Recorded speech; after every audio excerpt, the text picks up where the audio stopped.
Friends, मैं शगुफ्ता और आज मैं आप लोगों के साथ बहुत ही आसान तरीके से लेकिन बहुत ही मज़ेदार कढ़ाई राइस की रेसिपी शेयर कर रही हूँ। बहुत ही मज़ेदार बनके तैयार होता है और बनाना इतना आसान कि कोई बिगिनर्स या बैचलर्स भी बहुत ही ईजिली इस रेसिपी को तैयार कर सकते हैं और लंच या डिनर में इसे इंजॉय कर सकते हैं। तो बहुत ही सिंपल सी रेसिपी है फ्रेंड्स, और इसे बनाने के लिए मैंने 1 कप बासमती राइस को पहले 2-3 बार प्लेन वाटर से अच्छे से वॉश कर लिया और उसके बाद इसमें पानी ऐड कर देंगे और यूं ही पानी में भिगो के चावल को कम से कम आधे घंटे के लिए साइड कर देंगे। दूसरी तरफ एक हैवी बॉटम कढ़ाई को चूल्हे पे चढ़ाई हूँ। इसमें 1 बड़ा चम्मच रिफाइंड ऑयल और 1 छोटी चम्मच देसी घी को ऐड कर देंगे। उसके बाद जब ये अच्छे से गर्म हो जाए देन यहाँ पर हाफ टुकड़ा जो है प्याज का, इसे बारीक स्लाइस में काट के हम इसमें ऐड कर देंगे और मीडियम फ्लेम पर यूं ही चलाते हुए इसे लाइट गोल्डन कलर आने तक फ्राई कर लेंगे। ये हमारी प्याज बहुत अच्छे से फ्राई हो चुकी है। फ्लेम को अब हम लो कर देंगे और लो फ्लेम करने के बाद प्याज को ऑयल से सेपरेट कर लेंगे और इस ब्राउन अनियन का इस्तेमाल हम लास्ट में करेंगे। अब इसी बचे हुए ऑयल में कुछ खड़े मसाले जैसे काली मिर्च, जीरा, दालचीनी का टुकड़ा, लौंग और छोटी इलायची, इसे हम शामिल कर देंगे और जब ये खड़े मसाले अच्छे से क्रैकल हो जाएं देन एक छोटे साइज़ का प्याज को बारीक काट के हम इसमें ऐड कर देंगे।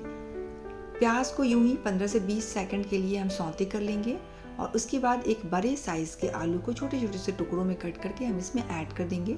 इसे भी ऑयल के साथ अच्छे से पहले मिक्स कर लेंगे और इसके बाद 1 छोटी चम्मच नमक, आधी छोटी चम्मच हल्दी का पाउडर, आधी छोटी चम्मच कश्मीरी लाल मिर्च का पाउडर, आधी छोटी चम्मच धनिया का पाउडर और आधी छोटी चम्मच भुना हुआ ज़ीरा का पाउडर को हम इसमें ऐड कर देंगे।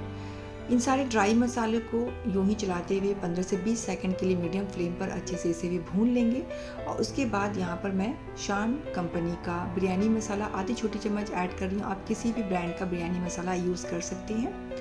इसे भी अच्छे से हमने मिक्स कर दिया और अब यहाँ पर एक मीडियम साइज़ का टमाटर बारीक काट करके 2 मुट्ठी भर करके करीब यहाँ पर मटर, साथ में 1 मुट्ठी भर करके बारीक कटा हुआ हरा धनिया और थोड़ा सा बारीक कटा हुआ पुदीना को हम इसमें ऐड कर देंगे।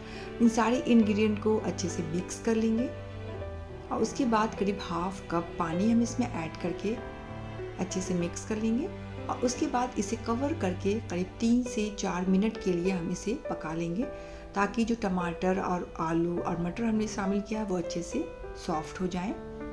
तो करीब 3 से 4 मिनट तक मैंने मीडियम फ्लेम पर इसे ढक के पका लिया था और आप देख सकते हैं कि हमारा जो टमाटर और आलू भी बहुत अच्छे से सॉफ्ट हो चुका है और मटर भी गल चुका है।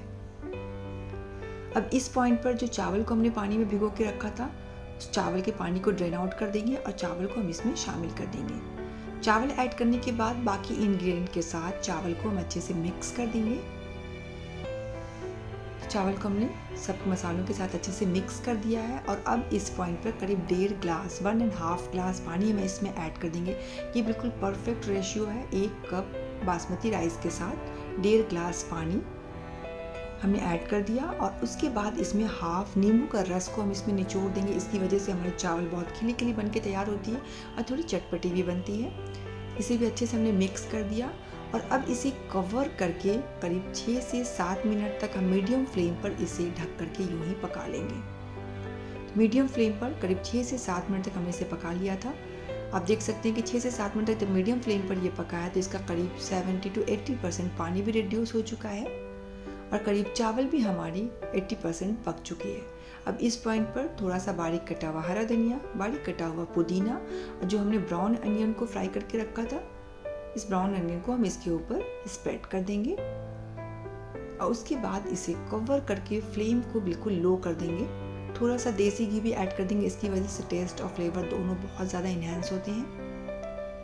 और अब हम इसे कवर कर देंगे और फ्लेम को बिल्कुल लो कर देंगे और लो फ्लेम पर हम इसे करीब 6 से 7 मिनट तक दम पे पकाएंगे। तो लिड पर जो थोड़ी सी होल दिख रही है उसे भी हम टिश्यू पेपर से इस तरीके से कवर कर देंगे और फिर इसे 6 से 7 मिनट तक बिल्कुल दम पर हम इसे पकाएंगे लो फ्लेम पर।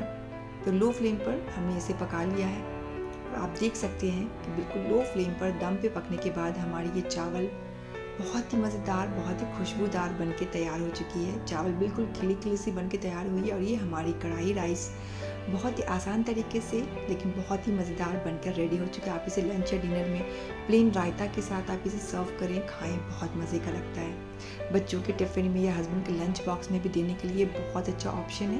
तो अगर ये मेरी रेसिपी आप लोगों को थोड़ी भी हेल्पफुल लगी हो तो लाइक का बटन ज़रूर प्रेस कर दें, और अगर चैनल पर नए हैं तो प्लीज़ जल्दी से चैनल को सब्सक्राइब भी कर लें और फैमिली फ्रेंड्स ग्रुप्स में वीडियो को शेयर भी कर सकते हैं। आखिर में दिल साफ़ रखें, ज़बान पाक रखें, अपना और अपनों का ख्याल रखें। कोई अपना है तो उसके साथ धोखेबाजी चालबाजी बिल्कुल भी नहीं करें। मेरी इस वीडियो को एंड तक देखने के लिए बहुत बहुत थैंक्स। अल्लाह हाफिज़।